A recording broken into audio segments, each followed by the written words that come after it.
Segunda de Timoteo capítulo 3, su verso 16, 17, ¿usted lo tiene? Dice así la palabra del Señor, a la gloria del Padre, del Hijo y del Espíritu Santo. Toda la Escritura es inspirada por Dios y útil para enseñar, para redarguir, para corregir, para instruir en justicia, a fin de que el hombre de Dios sea perfecto, enteramente preparado para toda buena obra. Usted se puede sentar. Aleluya. Y quiero comenzar diciendo, la semana pasada pues Neyel comenzó hablando sobre el enseñar y el redarguir, ya que así lo dispusimos. Y mientras él hablaba y traía la palabra, yo comenzaba a escucarla y durante la semana le dije, fíjate, Neyel, el enseñar y el redarguir son aquellos que comienzan, ¿verdad? Aquellos que lo primero que uno hace cuando se convierte y quiere conocer al Señor es leer su palabra. Y esa palabra, como se hablaba la semana pasada, comienza, después que uno la conoce, comienza a redarguirnos. Nosotros vivíamos nuestra vida como bien nos pareciera. La gente del mundo vive la vida como bien le parece. Pero entonces cuando llegamos a Dios y comenzamos a leer su palabra, esa regla de fe y conducta que comienza a decirnos dónde están nuestros errores y dónde están nuestros favores. Y a través de que la palabra nos comienza a enseñar, nosotros comenzamos a leerla, comenzamos a aplicarla a nuestras vidas. Y ahí es que esa palabra comienza a redarguirnos. Yo recuerdo que cuando recién convertido, me pasó algunas veces en el trabajo, cuando iba a responderle a un jefe de forma grotesca, el Espíritu Santo me decía, cállate. Y yo sentía esa voz dentro de mí que decía, no le diga. Le puedo decir que el 90% de las veces obedecí, el otro 10 no, y pagué las consecuencias.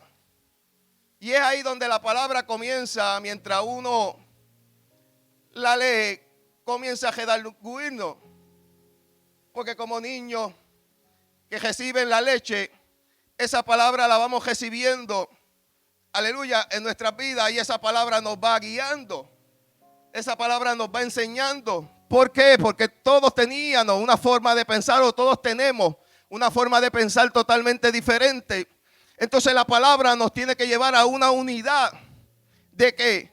De pensamiento. Nosotros tenemos muchas veces muchas formas de ver las cosas. Cada uno la ve conforme a sus criterios y conforme a su enseñanza desde la niñez. Pero entonces la palabra nos va enseñando a que cómo tener un pensamiento, un consenso en el pensamiento. Entonces, esa palabra nos va redarguyendo. Por eso hay un salmo que yo escuché una vez a un maestro hablarle a un hermano sobre el texto del salmo que decía, abre tu boca que yo la llenaré.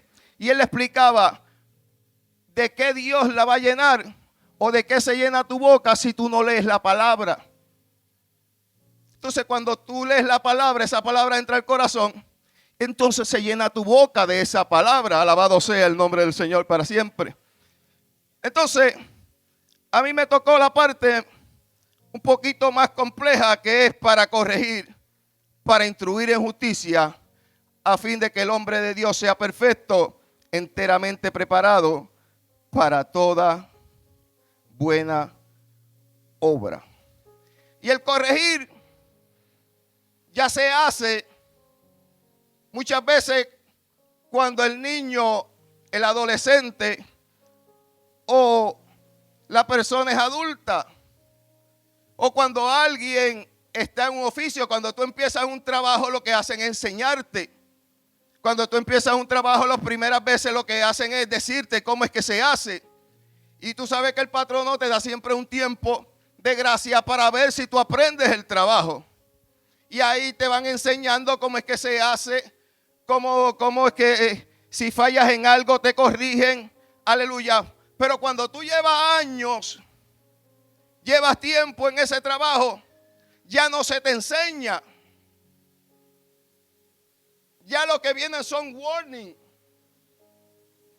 Ya lo que vienen son quizás, aleluya, donde el jefe te llama a la oficina y te dice, mira, eso no lo puedes hacer así. Tú sabes que eso aquí no se hace así. Entonces, en eso mismo estriba la palabra de Dios. En que cuando tú estás empezando en el evangelio, cuando tú comienzas, aleluya, en el evangelio, tú comienzas a recibir esa palabra. Dios comienza a enseñarte y a redarguirte. Pero después el Espíritu Santo lo que hace es corregirte.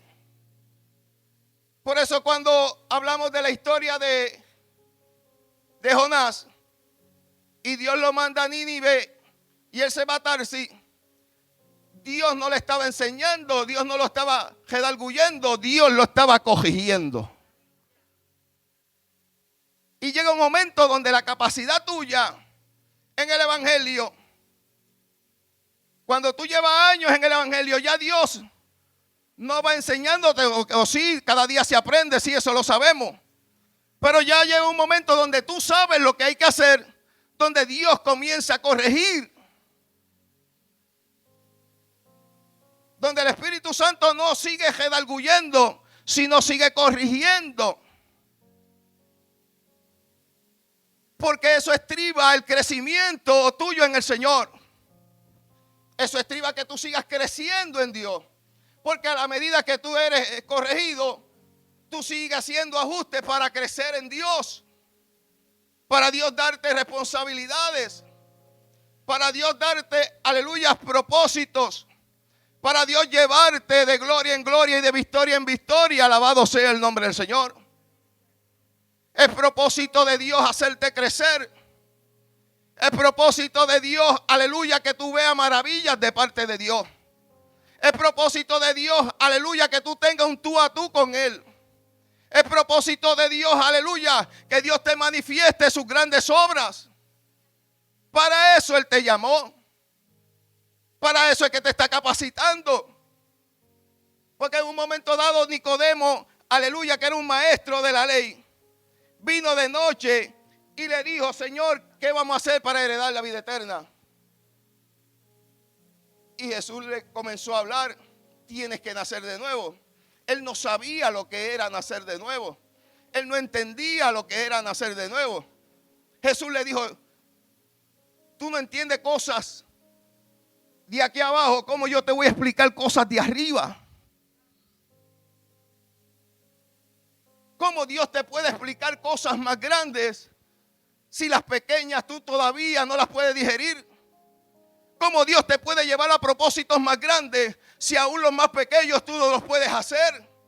¿Cómo Dios te puede enseñar cosas más poderosas? Aleluya, si las cosas simples que Dios te quiere enseñar todavía tú no las has visto. Entonces, esto se trata de ¿qué? De que Dios te lleva al paso a paso. Donde Dios te lleva, aleluya, en tu caminar, aleluya, para que tú sigas creciendo en el Señor. Por eso cuando vemos, aleluya, a Jesús empezando su ministerio, comienza diciéndole a Juan, debemos cumplir toda justicia. Juan le dijo, tú me tienes que bautizar a mí, ¿cómo yo te voy a bautizar a ti? Y Jesús le dice, tenemos que cumplir todo el mandato que Dios ha dicho, hay que cumplirlo. Yo no necesito bautismo, yo lo sé. Pero el de arriba dijo que el nuevo mandamiento era que se había que bautizar. Y como Dios lo dijo, Jesús se sometió a ese mandato. Y dijo, deja que cumplamos toda justicia, todo lo que se mandó hay que hacerlo, bautízame. Y Juan por desobediencia lo bautizó. Hay cosas que quizás tú dices, pero es que ya yo estoy grande para eso. Y Dios te dice, en eso estriba la humildad. Aprended de mí que yo soy manso y humilde de corazón. Entonces, una de las esencias de este evangelio, una de las características del cristiano evangélico, tiene que ser humilde. Y hay gente que no se lo ha metido bien en la mente ni en el corazón. Que la humildad tiene que ser una cualidad tuya. Qué fácil es trabajar con un humilde y qué difícil es trabajar con un arrogante. Tan fácil que es, aleluya, trabajar con gente humilde, que se dejan guiar, que se dejan llevar, que se dejan mover. Qué fácil es. Pero qué difícil cuando la gente se cree que tiene, aleluya, el toro cogido por los cuernos. ¿Para qué se ría? Pues se me pusieron serio y está caliente esto. Hasta a mí me están calentando las orejas. Ay, papá.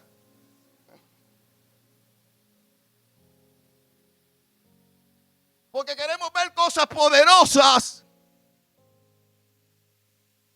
pero no queremos obedecer. Queremos ver cosas grandes, pero no nos queremos someter. Entonces Jesús se sometió. Entonces cuando tú buscas en la Biblia que para comenzar su ministerio Jesús estuvo 40 días y 40 noches, ¿por qué él tenía que estar 40 días y 40 noches metido en el desierto si él era Dios? Entonces nosotros queremos hacer más milagros que Jesús, pero no aguantamos uno. Ay. Entonces él que era Dios todopoderoso, estuvo 40 días, 40 noches metido en el desierto. Y así comenzó su ministerio. Para escoger sus discípulos se fue toda la noche a orar. Pero él no tenía que hacer eso. Él era todo Dios. Él sabía lo que hay en cada una de las personas, las conoce. Él te conoce. Desde antes de tu nacer Él te conoce. Pero entonces, ¿por qué se tuvo que estar en el monte toda la noche orando para después ir y escoger uno por uno los que iban a ser sus discípulos?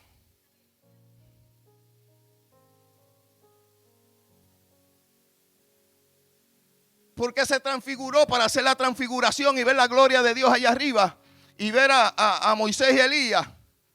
Se tuvo que ir al monte a orar. Se llevó a Pedro, a Juan y a Jacobo. ¿Por qué? Porque Jesús tuvo que estar orando de 8 a 10 horas, aleluya, para caminar por las aguas. ¿Por qué? Porque antes de morir Jesús tuvo que ir al Getsemaní a llorar. ¿Por qué? Siendo todo Dios.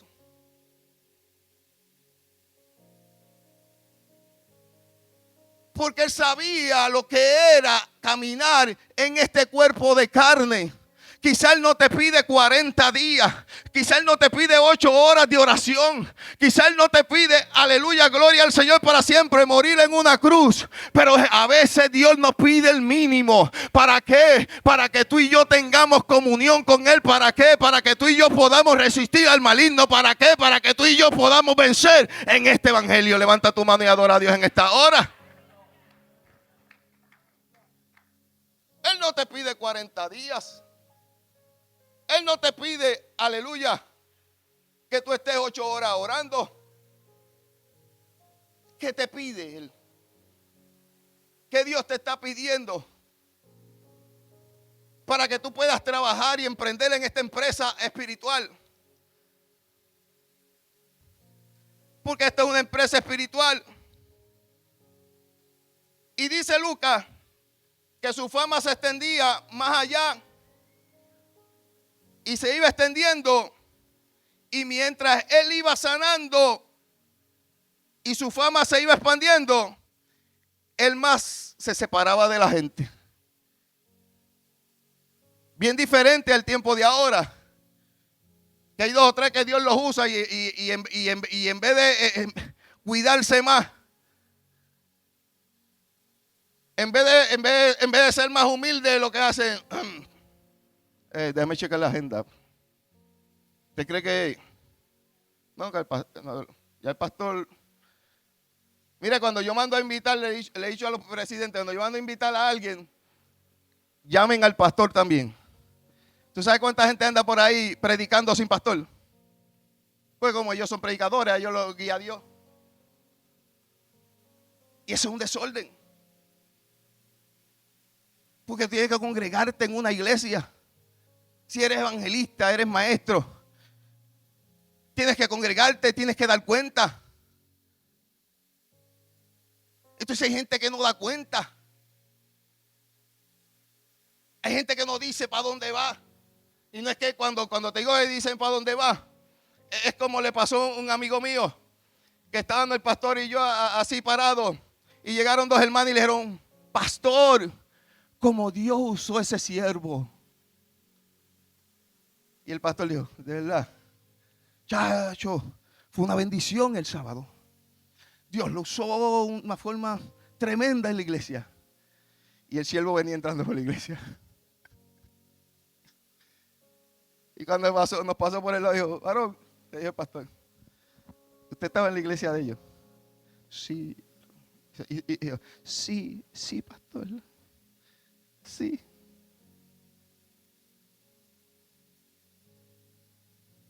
De eso es que yo estoy hablando.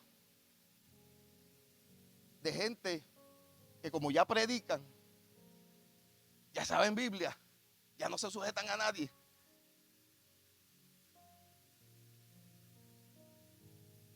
Cuando yo fui a Indiana, Castillo me dijo: testifícale. Y dije: ¿qué le voy a testificar?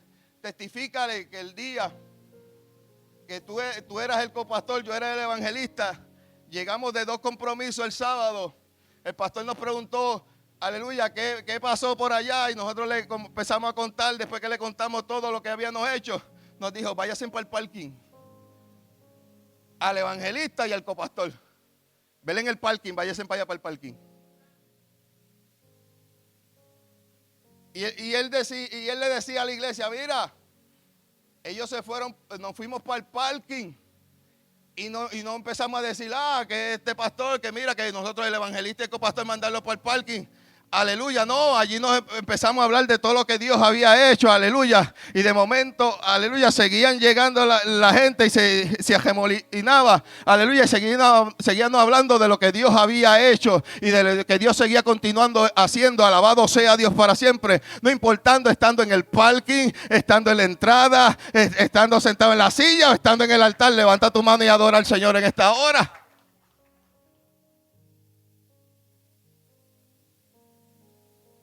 Porque Jesús se apartaba de ellos. Jesús se apartaba. Porque la gente venía a decirle: oh, que como Dios está tremendo, que Dios te está usando. Él no necesitaba eso. Él no necesitaba esos elogios. Él no necesitaba, aleluya, ese tipo de fanfarria. Él necesitaba que la gente escuchara su palabra y creyera su palabra. Por eso tú los ves por ahí, como dice el libro de Hebreos, no dejando de congregarse como algunos tienen por costumbre. Alaba. Entonces el problema ahora, aleluya, que cuando uno se convierte al Señor, el Espíritu Santo te incita a venir a la iglesia, te mueve. Pero ahora la gente por cualquier dolor se queda. Pero eso no es aquí, eso es allá en Indiana. La gente por cualquier cosita se queda. Entonces nos damos cuenta por el escritor de los Hebreos que eso ha pasado siempre. Porque si eso pasó, aleluya, en el siglo I, cuando se escribió este libro, imagínate ahora, 21 siglos después, o 20 siglos después. Todavía sigue pasando. Todavía hay gente que se sigue quedando. Todavía hay gente, aleluya, gloria al Señor, que por cualquier cosita se queda.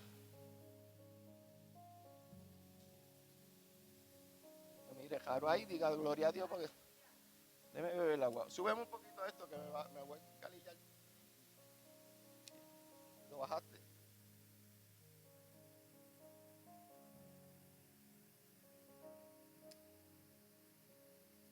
Porque o bebo agua yo o adoran ellos porque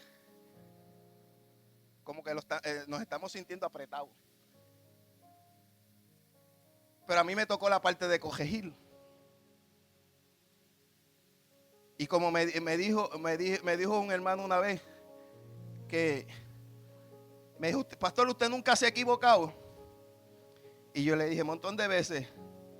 Me dijo, ¿y pues entonces por qué me está corrigiendo? Y yo le dije, pues no corrijas a tus hijos. Cante chuleta, cante cabezón, no corrijas a tus hijos. Tú no te has equivocado. Ah, pues, tú te equivocas y corriges a tus hijos. Tú metes la pata y corriges a tus hijos.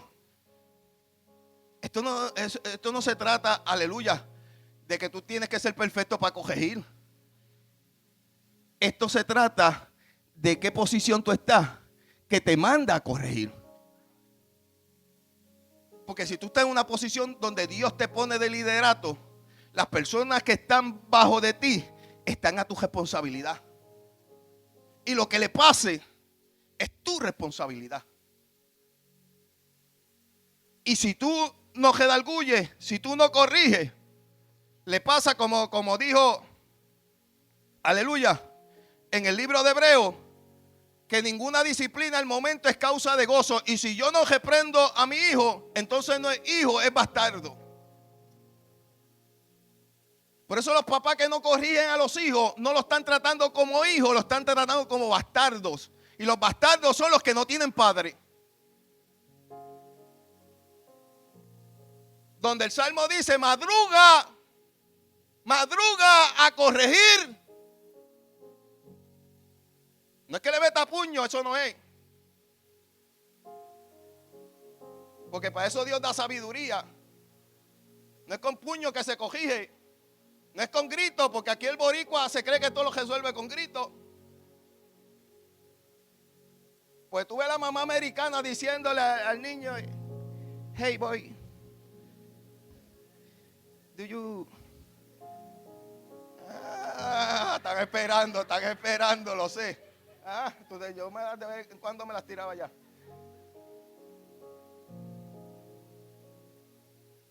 Pero no. Cuestión de cultura, nosotros esto a grito.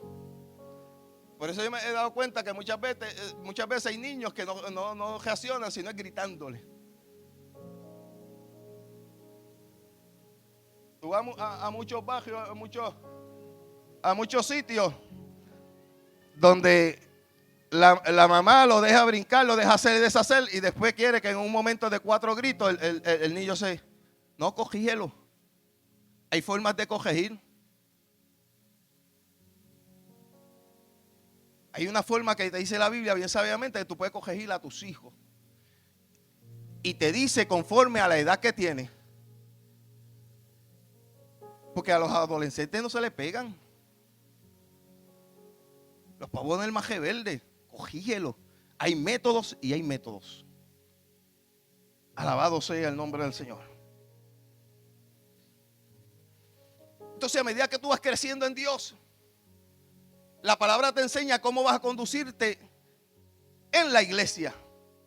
Cómo tú vas a hacer dentro de la iglesia. Pablo le dice a Timoteo, para citarlo, sepas cómo debes conducirte en la casa de Dios, que es la iglesia del Dios viviente, columna y baluarte de la verdad.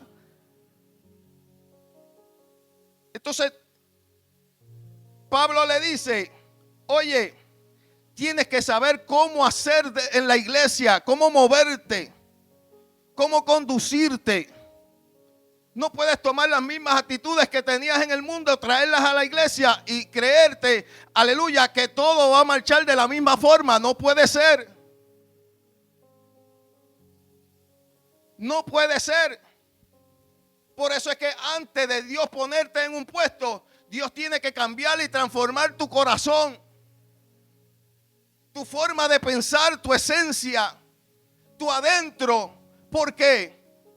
Porque por ti se puede perder a alguien que Cristo murió.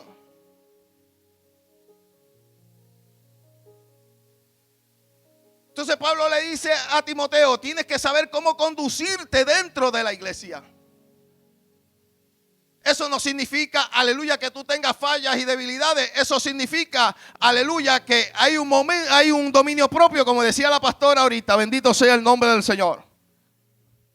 Entonces tenemos que conocer las artimañas del enemigo. Entonces Pablo le sigue diciendo a los efesios,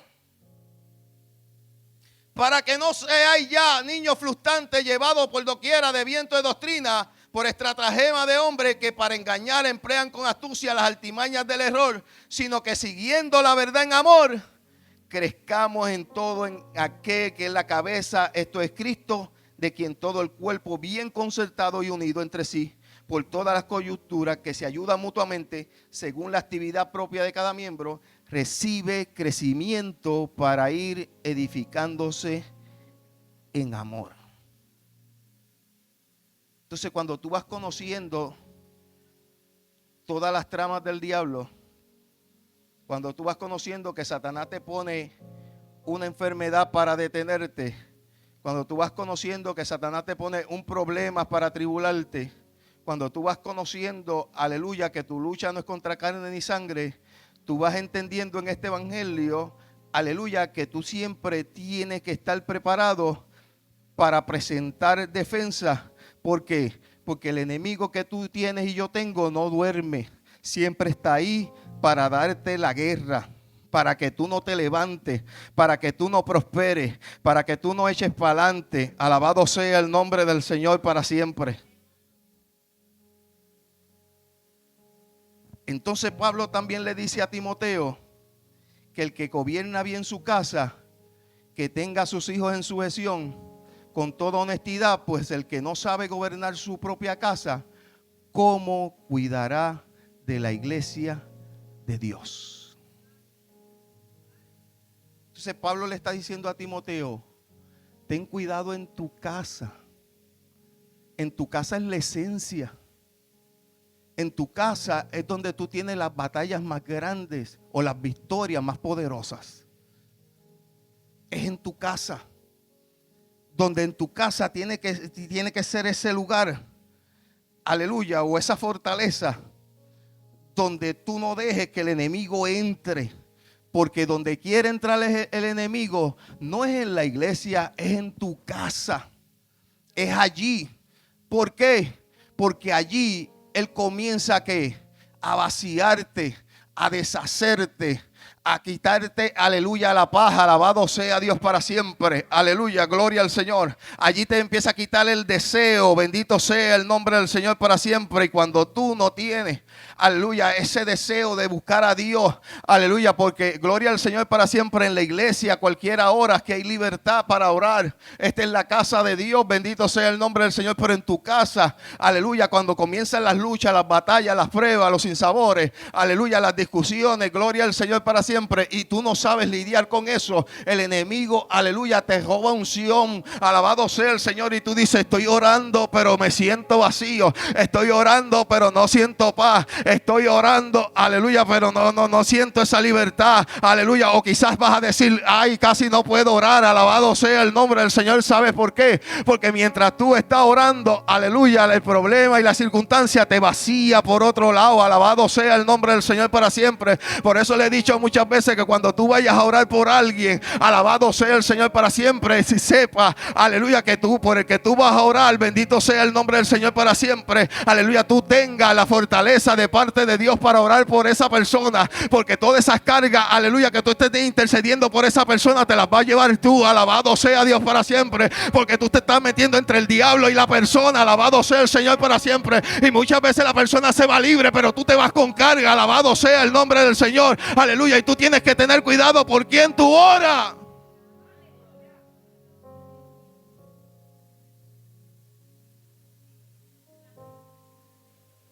Hay que tener cuidado. Nuestro enemigo no descansa. Y cuando Pablo le habla a Timoteo, es porque le está diciendo, Timoteo, tú tienes una responsabilidad grande. Hay gente que tienen llamado de evangelista y no se comportan como evangelistas. Hay gente que tiene llamado de pastores y no se comportan como pastores. Hay gente que dice que tiene llamado, pero no se comporta como es su llamado.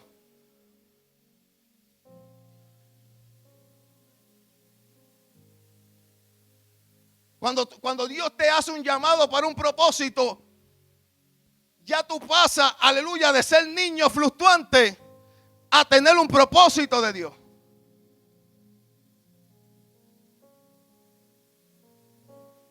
Y esa es la responsabilidad que Dios te da.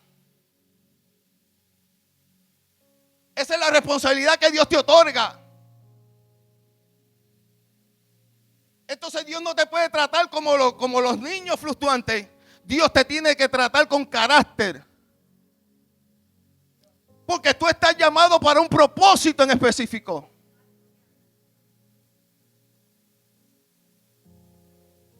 Por eso cuando tú ves que Dios llama a Juan el Bautista, cuando Dios llama a Sansón,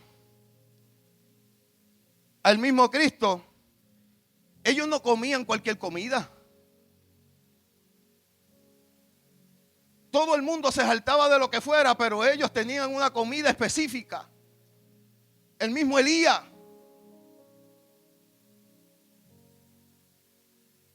El profeta Elías tenía una vestimenta específica. Entonces cuando Dios te llama con propósito, no te va a tratar como todos. Tú no eres igual a todos. Tú tienes que saber para qué Dios te llamó, para que sepas cuál es el propósito de Dios, para saber cómo vas a emprender. Porque yo no me puedo comportar como todos. Porque si Dios me llamó para una obra específica, como ha pasado con muchos misioneros que han ido a muchos lugares, gloria al Señor para siempre, han tenido que dejar familias para ir a hacer la obra de Dios. Pero no mucha gente está dispuesta a eso. No mucha gente está dispuesta a que cuando el cuerpo te pide, te dice, tírate a dormir, chacho, mira para allá, tú estás baratado. El Espíritu Santo te dice, tírate a orar. Y tú comienzas en esa lucha a decidir qué voy a hacer. O me acuesto porque estoy esbaratado, o esbaratado me tiro de rodillas. Entonces ahí es que comienza a definirse qué. El propósito de Dios para tu vida y para la mía. Por eso Pablo, en todo lo que he hablado hoy, recalca, instruye, le habla a Timoteo, porque él sabía la responsabilidad grande que tenía Timoteo en Efesios.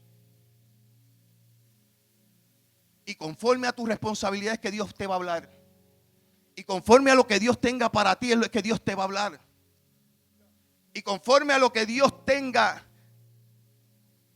en su propósito con tu vida, es que te va a instruir.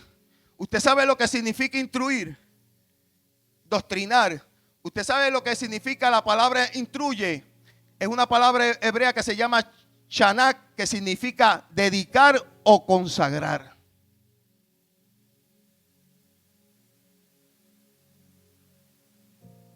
Y cuando tú te consagras, tú te separas de todo. Por eso usted ve los monjes tibetanos esos que viven por allá en una comuna solos por allá metidos. Porque se separan para el Dios suyo. O tú eres del área común o eres separado para Dios. Y eso significa la palabra instruir, consagrarse. Dios me llamó a esto, me invitaron para allá, para de esto. No, pero yo tengo un compromiso con Dios. Y termino.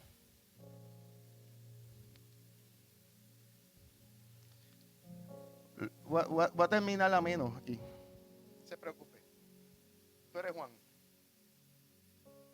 Tú eres Mateo.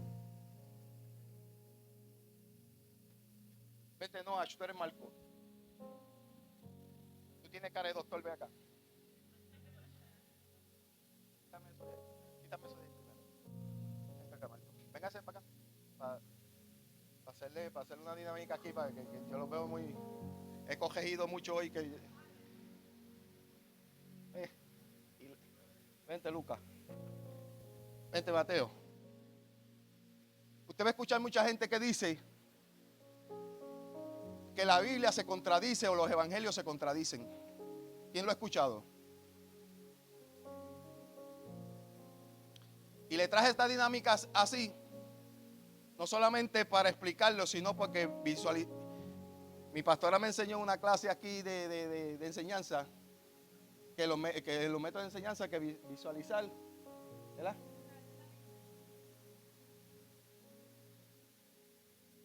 Ahí está. ¿Viste eso? Yo estoy pendiente, yo también aprendo. Eso es así, que hay que darla otra vez. Método de enseñanza. Entonces tenemos los 4 evangelios. Mateo y Juan estuvieron con Cristo, pero Marco y Lucas no. Entonces Mateo, cuando tú lees el libro de Mateo, Mateo era el tipo de Hacienda que trabajaba en Hacienda, en el banco de los tributos. Era el tipo que trabajaba en el gobierno, porque usted sabe que Hacienda es del gobierno y es que cobra los tributos. Y ese era Mateo. Pero cuando Mateo habla que difiere, Mateo de Marco difiere con los gadarenos, porque uno te dice que fueron 2 gadarenos y el otro evangelio te dice que es uno. No difiere, y se lo voy a explicar ya mismo por qué. No difiere. Entonces, el capítulo 9 del libro de Mateo nos enseña que ahí fue que Jesús encontró a quién, a Leví, Mateo, y le dijo, sígueme. Pero cuando Mateo habla de los gadarenos que te dije ahorita, fue en el capítulo 8, en el capítulo anterior. O sea, que Mateo no estaba en el evento de los gadarenos. Él no estaba. Entonces Mateo dice 2 y Marco dice 1. Entonces Marco es aquel que caminó con Pedro y caminó con Pablo. Usted sabe que cuando Juan Marco se fue con Pablo en el primer viaje, a mitad de camino se fue para Jerusalén y dejó a Pablo. Y cuando llegaron otra vez a Antioquía, Pablo le dijo a Bernabé, no nos vamos a llevar a Juan Marco porque nos dejó a pie. Y no, tenemos que llevarnos. Y hubo una disputa entre Bernabé y Pablo. Y Bernabé se llevó a Juan Marco y Pablo se llevó a Silas. Pero después Pablo dijo, envíame a Juan Marco que me es beneficioso. ¿A dónde? En el ministerio. Y este Juan Marco, aquí se predicó, Luis Barber predicó que Rode en la casa de María estaban orando por quién, por Pedro. ¿Para qué? Porque Herodes lo quería matar. Y la iglesia hacía ¿qué? Oración por quién, por Pedro. ¿Usted sabe dónde era la oración? En la casa de María, la mamá de Juan Marco. Y en esa casa era que se reunían para orar por quién, por Pedro. Y por eso Juan Marco caminó, aparte que caminó con Pablo, también caminó con Pedro. Y de ahí es donde ellos toman toda esta información, al igual que Lucas, que era el médico, tomaron toda esta información ¿para qué? Para escribir el evangelio. Pero Lucas era más detallista. ¿Por qué Lucas era más detallista? Porque Lucas él escribió a los griegos y los griegos eran intelectuales. Mateo no, Mateo le escribió a los judíos porque Mateo trabajaba en el gobierno. Por eso usted ve en el libro de Mateo que lo que hay son profecías. El profeta tal dijo, el profeta tal profetizó, el profeta tal trajo tal profecía. ¿Por qué? Porque Mateo era bien judaizante. Marco, como le escribe a los romanos, siempre tú vas a ver en el libro de Marco, el hijo de hombre. ¿Por qué? Porque Marco escribe ¿quién? A los romanos. Y ahí está el hijo del hombre, presentando a Cristo como ¿qué? Como este soldado poderoso, presentándoselo a los romanos. Y sigo con Lucas. Lucas era el doctor, el hombre de cerebro, el hombre intelectual. el hombre oh Teófilo, con esas palabras de domingo, oh preponderado Dios, maravilloso Señor, oh mi Dios poderoso y maravilloso. Ese era Lucas. Entonces cuando tú lees el libro de Lucas, el libro de Lucas te trae muchas alegorías, muchas dinámicas de unas enseñanzas profundas. Y el libro de Lucas, podemos decir, es primera de Lucas, y el libro de Hechos es segunda de Lucas. Porque cuando termina el libro de Lucas, tú comienzas a leer el libro de los Hechos, y es la continuación del libro de los Hechos. Y termino con Juan. Si se me queda algo, usted. Juan era ¿quién? El viejito.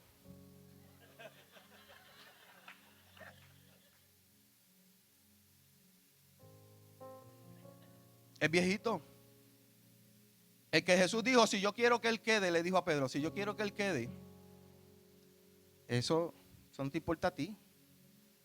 Este viejito fue el único de los discípulos que no fue mártir. A Mateo y a los demás discípulos los mataron, y aún a Juan Marcos lo arrastraron a Alejandría, lo arrastraron con un caballo hasta que murió. Pero Juan, el discípulo amado, que antes Jesús le había dicho Boanerges, que era hijo de trueno, o sea, tenía un ímpetu. Juan era el chamaquito que tenía un ímpetu volátil. Era fuerte en su carácter. Pero de pronto, después de la muerte de Cristo y cuando entra al ministerio, se convierte en el discípulo amado. El discípulo que dice, Dios es amor, Dios es misericordia. Aquel volátil que era un volátil, aquel que tenía un carácter fuerte, de pronto se transforma en todas sus epístolas hablando sobre el amor. Y Juan le habla ¿a quién? A la iglesia. Por eso tú ves que estos 4 relatos son totalmente diferentes. Y ahora voy ¿por qué no se contradicen? Yo escuché a un detective, un investigador forense del FBI decir y explicar esto que yo le voy a explicar. Si alguno lo ha escuchado, pues lo escuché y fue certero en lo que él dijo. Que cuando hay testigos en un evento, los investigadores lo que hacen es que investigan que los eventos ocurrieron. Porque si yo cojo a ellos 4 aquí a hablarme sobre algo, sobre algún evento que ellos estén los 4, cada uno va a recordar o va a decir las cosas conforme a lo que recuerda. Por eso cuando usted está testificando, usted está hablando sobre un testimonio que a usted le pasó, muchas veces usted omite muchas cosas que no recuerda, pero cuando lo da el testimonio en otra iglesia o en otro lugar, dice eventos que no dijiste la primera vez. Entonces, este investigador decía que lo que corroboraba que las versiones eran ciertas, eran que todos los testigos decían que el suceso pasó. No es que había que ser exactamente decirle a la hora, el momento, dio 10 pasos, no. Es que el evento pasó. Y lo que hace certero la Biblia es que cada uno de los eventos que habla Juan, que habla Lucas, que habla Marcos y que habla Mateo sobre Cristo pasaron. Y en eso, por eso no hay ninguna contradicción. Porque como te dije al principio, Mateo le habla a los judíos, se enfoca más en las profecías. Marcos le habla a los romanos, se enfoca más en el hombre fuerte. Lucas le habla a los griegos, se enfoca más en el intelecto. Y Juan le habla a la iglesia, aquella que ha creído en Cristo, y se enfoca más en el amor. Y termino. Todos somos diferentes. En alguna cosa vamos a diferir. En algunas cosas como creyentes vamos a diferir. Pero hay unos eventos que no podemos cambiar. Hay unas enseñanzas del evangelio que no se pueden transformar. Hay unos fundamentos de este evangelio que tú y yo no los podemos negociar. por nadie. Porque si Dios te corrige, es porque Dios tiene cosas poderosas contigo. Cuando Dios no tiene propósito con alguien, lo deja ahí quieto. Cuando Dios no tiene, aleluya, nada con nadie, te deja ahí quieto. Satanás sabe que Dios no tiene nada contigo, te deja ahí quieto. Pero cuando tú recibes luchas, cuando tú recibes pruebas, cuando tú recibes batallas, y lo hemos dicho antes, aún como pasó con Jesús, aún cuando nació, Satanás lo persiguió. ¿Por qué lo persiguió? Porque sabía, el diablo sabía, el infierno sabía que ese era el Hijo de Dios. Alabado sea el Señor para siempre. Por eso, aleluya, a veces nos damos cuenta que de nuestra infancia el diablo viene detrás de nosotros tratando de hacernos la vida imposible, tratando de hacernos la vida cuadrito, tratando de hacernos la vida, aleluya, bien cuesta arriba. Alabado sea Dios para siempre. Créeme, iglesia, créeme, hermano, alabado sea el Señor. Cuando Dios tiene un propósito contigo, aleluya, es porque Dios, el diablo sabe, el infierno sabe, aleluya, que Dios tiene cosas grandes para ti. Alabado sea Dios para siempre. Aleluya, no importa lo que pase, no importa lo que suceda, sigue adelante. Aleluya, Dios te llamó, Dios te va a capacitar, Dios te llamó, Dios te va a consolar, Dios te llamó.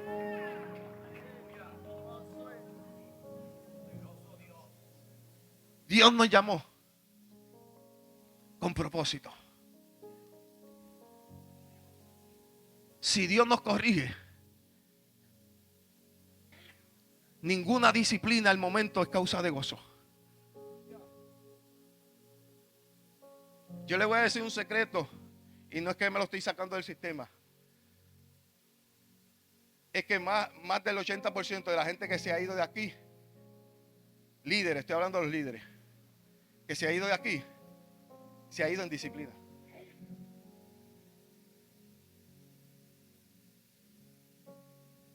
Y no es que me lo estoy sacando del sistema. Es que cuando Dios tiene propósitos contigo, Satanás va a hacer lo indecible para que ese propósito no se cumpla. Cuando Dios tiene propósito contigo, el infierno completo se va a levantar. Cuando tú ves a David, tú te das cuenta que Saúl lo persiguió. Pero entonces cuando él era rey, el hijo Absalón lo persiguió a él.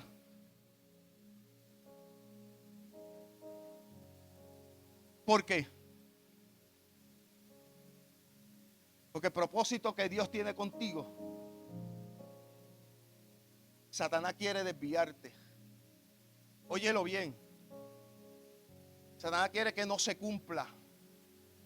Y si nosotros tomamos decisiones erróneas, atrasamos el propósito de Dios para nuestra vida. Atrasamos el propósito de Dios para nuestra vida. Dios quiere levantar hombres y mujeres llenos de Espíritu Santo y fuego. Dios quiere levantar hombres de autoridad. Gente que se levante y peleen contra el infierno. Pero el punto es, ¿habrá esa clase de gente? Gracias, muchachos. Denle un aplauso al Señor.